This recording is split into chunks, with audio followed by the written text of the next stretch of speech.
Yo les potes, c'est Spanox, j'espère que vous allez bien. On se retrouve aujourd'hui pour une nouvelle vidéo, concernant les 5 footballeurs qui devraient quitter le Real Madrid au Mercato 2020. J'avais déjà fait une vidéo de ce type là concernant le FC Barcelone. Je vous mettrai la vidéo en annotation en haut à droite si vous voulez aller la voir. Et dès à présent, n'hésitez pas à lâcher votre like et me dire en commentaire quelle équipe vous voulez que je prenne pour la prochaine fois. Et on est parti avec le Real Madrid, let's go.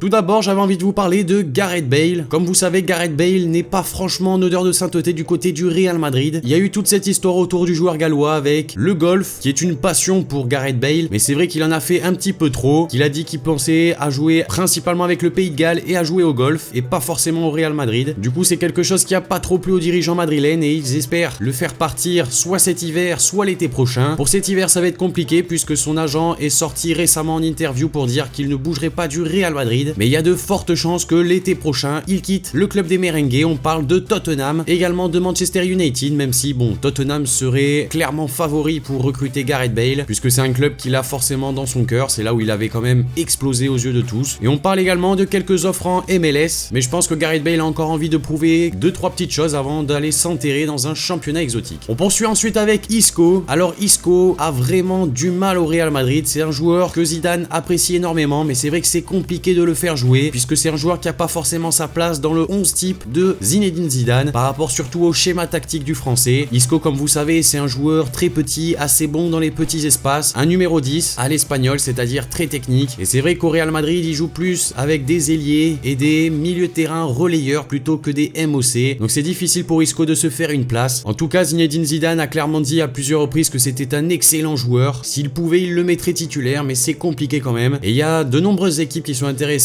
par Isco. On parle de la Juventus Turin, mais surtout de Manchester City et de Pep Guardiola qui souhaite vraiment recruter Isco. C'est un joueur qu'il apprécie, un joueur, comme je vous disais, techniquement au-dessus de la moyenne, et franchement avec Guardiola il ferait des ravages. À Manchester City, ce serait vraiment une bonne option. On a ensuite James Rodriguez qui pourrait également lui rejoindre la première ligue. On parle de Everton. Alors James Rodriguez joue de moins en moins, voire pas du tout avec le Real Madrid, et c'est forcément obligatoire qu'il quitte le club, à moins qu'il préfère cirer le banc des remplaçants à chaque match. Comme vous le savez, lors du dernier mercato, on avait pas mal parlé de Naples, mais c'est surtout de Carlo Ancelotti qu'on parlait, puisque Ancelotti souhaitait vraiment avoir James Rodriguez dans son équipe, sachant que maintenant il n'est plus à Naples mais à Everton. C'est Everton qui va essayer de faire le forcing pour recruter le Colombien. Carlo Ancelotti est vraiment fan de ce joueur-là et souhaiterait l'avoir dans son équipe. James Rodriguez ne serait pas contre un départ du côté de la première ligue et d'Everton. Everton est quand même en train de faire une plutôt belle saison. On verra bien si c'est pour cet hiver ou cet été. On passe avec un cas un petit peu plus délicat, c'est celui de Vinicius Junior qui serait approché par le PSG, même si bon, réellement il est approché par beaucoup plus de clubs, mais la piste du PSG serait la plus concrète. Je vais m'expliquer. En fait, Vinicius Junior n'est pas forcément sur la liste des départs, mais tout simplement, vous savez que le Real Madrid est fortement intéressé par Kylian Mbappé, le joueur du PSG, et il pourrait rentrer dans un échange entre le joueur français du coup et le joueur brésilien, puisque le PSG, si jamais Kylian Mbappé souhaite rejoindre le Real Madrid, ne pourrait pas le retenir, et en échange, il demanderait une belle somme d'argent plus Vinicius Junior, ce qui serait un échange pas du tout refusé par le Real Madrid. Donc si jamais Mbappé signe au Real Madrid cet été, Vinicius Junior lui fera le chemin inverse. Et on termine la vidéo avec Luka Modric. Comme vous le savez ou non, il est en fin de contrat à la fin de la saison. Du coup, il pourra partir libre dans le club qu'il souhaite. On a parlé pas mal de clubs en Italie comme l'Inter Milan, le Milan AC. Mais visiblement ces derniers jours, c'est la MLS qui lui fait les yeux doux, notamment le DC United qui souhaiterait vraiment voir Luka Modric débarquer. Le joueur croate n'est pas du tout contre et clairement vu son âge, c'est pas une si mauvaise idée que d'aller aux États-Unis, qui est tout de même un championnat assez stylé pour terminer sa carrière.